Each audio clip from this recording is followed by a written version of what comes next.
NTV time, जनता की बात जनता के साथ। मूवर्स फेडरेशन ऑफ इंडिया द्वारा अहमदाबाद में 9वीं राष्ट्रीय सम्मेलन का आयोजन रिलोकेशन उद्योग भारत की कार्यशक्ति, व्यवसायों और परिवारों को आगे बढ़ाता है। भारत यूएई के 50 शहरों के अग्रणी रिलोकेशन उद्यमी शामिल हुए। मूवर्स फेडरेशन ऑफ इंडिया ने आज अहमदाबाद में अपनी 9वीं राष्ट्रीय सम्मेलन से पूर्व एक प्रेस कॉन्फ्रेंस आयोजित की। इसमें सम्मेलन को भारत के रिलोकेशन और पैकर्स एंड मूवर उद्योग के लिए एक महत्वपूर्ण और दिशा निर्धारक क्षण के रूप में प्रस्तुत किया गया। Moving India forward by raising standards theme के अंतर्गत आयोजित इस सम्मेलन में भारत और यूएई के 50 से अधिक शहरों से अग्रणी रिलोकेशन उद्यमी शामिल हुए।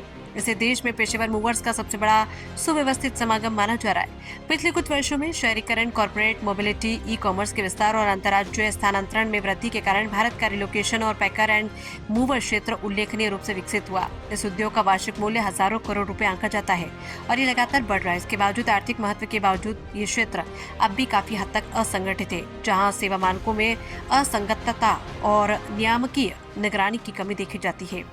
ग्राहकों को अक्सर छिपे हुए शुल्क, सामान की क्षति, डिलीवरी में देरी, बीमा संबंधी अस्पष्टता और धोखाधड़ी करने वाले ऑपरेटरों जैसी समस्याओं का सामना करना पड़ता है। वहीं दूसरी ओर ईमानदार ऑपरेटरों को कड़ी मूल्य प्रतिस्पर्धा, बढ़ती ईंधन और अनुपालन लागत, जीएसटी की जटिलताएं, अंतर्राज्यीय परमिट की चुनौतियां तथा सुव्यवस्थित सेवा उद्योग के रूप में आधिकारिक मान्यता के अभाव जैसी कठिनाइयों का सामना करना पड़ता है। मीडिया से बातचीत करते हुए मूवर फेडरेशन ऑफ इंडिया के ट्रस्टी एवं संस्थापक अध्यक्ष श्री अजीत शर्मा ने कहा कि रिलोकेशन उद्योग भारत की कार्यशक्ति, व्यवसाय और परिवारों को आगे बढ़ाता है। फिर भी नीति समर्थन और नियामकीय स्पष्टता के संदर्भ में इस क्षेत्र को पर्याप्त महत्व नहीं मिला। हमारा उद्देश्य इस क्षेत्र में जवाबदेही, पेशेवरता और वैश्विक मानकों को स्थापित करना है। एमएफआई के ट्रस्टी अध्यक्ष आलोक भार्गव ने संयुक्त सुधार की आवश्यकता पर जोर देते हुए कहा है कि हम अब केवल परिवहनकर्ता नहीं बल्कि आर्थिक गतिशीलता को सशक्त बनाने वाले लॉजिस्टिक साझेदार हैं। इस सम्मेलन के माध्यम से हम विश्वसनीय कंपनियों को एक मंच पर लाने, प्रौद्योगिकी अपनाने को प्रोत्साहित करने और ग्राहकों तथा सेवा प्रदाताओं दोनों की सुरक्षा सुनिश्चित करने वाली नैतिक व्यावसायिक प्रथाओं को बढ़ावा देने का प्रयास कर रहे हैं। एमएफआई के ट्रस्टी एवं सचिव श्री अनूप मिश्रा ने ग्राहकों की चिंताओं पर प्रकाश डालते हुए कहा कि हमारे उद्योग में विश्वास की कमी सबसे बड़ी समस्या है। एक खराब अनुभव 100 ईमानदार ऑपरेटरों की प्रतिष्ठा को नुकसान पहुंचा सकता है। एमएफआई प्रमाणन प्रणाली, मानकीकृत दस्तावेजीकरण, विवाद निवारण तंत्र और ग्राहक जागरूकता अभियानों पर कार्य कर रहा है। इस सम्मेलन का आयोजन एमएफआई के गुजरात सदस्य एआरजी रिलोकेशन प्राइवेट लिमिटेड के चेतन शर्मा द्वारा किया गया।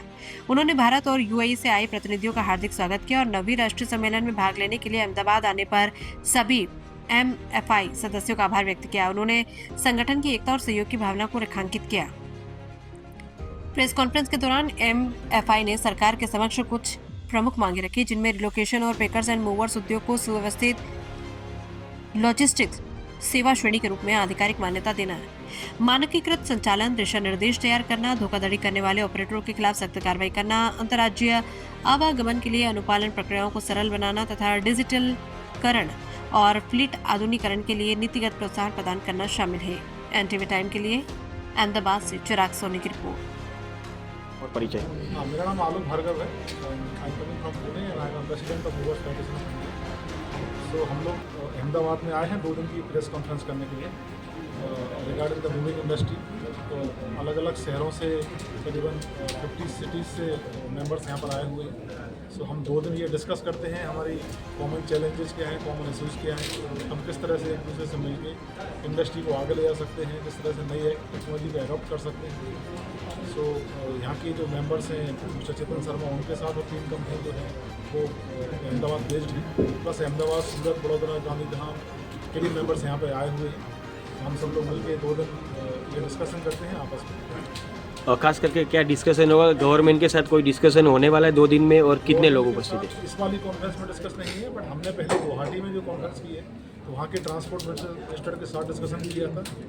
भोपाल में जो कॉन्फ्रेंस हुई थी वहाँ पर मिनिस्टर के साथ डिस्कशन किया था। आज BIS से, ब्यूरो ऑफ इंडियन स्टैंडर्ड से 2 लोग आए हुए हैं। एक NIT के मालवी इंस्टीट्यूट ऑफ टेक्नोलॉजी के एक प्रोफेसर आए हुए हैं। So they are going to set the standards for moving industry. ये काफ़ी हेल्पफुल रहेगा हमारे लिए, हम जिसके लिए काफ़ी टाइम से स्ट्रगल कर रहे थे। कि एक सेट ऑफ स्टैंडर्ड हो मूविंग इंडस्ट्री में जिसको पूरी industry across the India follow करे। So they are going to return this type of standard. अभी उनके प्रेजेंटेशन हुए थे एंड वो सबमिट करेंगे अपने डिपार्टमेंट को और उस मिनिस्ट्री को, उस स्टैंडर्ड को। तो मे भी शायद कुछ आने वाले कुछ सालों में वो स्टैंडर्ड्स हमारी इंडस्ट्री में फॉलो हों। तो ये जो जिनके लिए हम लड़ाई लड़ रहे हैं इतने टाइम से, उसमें हमें सफलता मिले। Okay, thank you.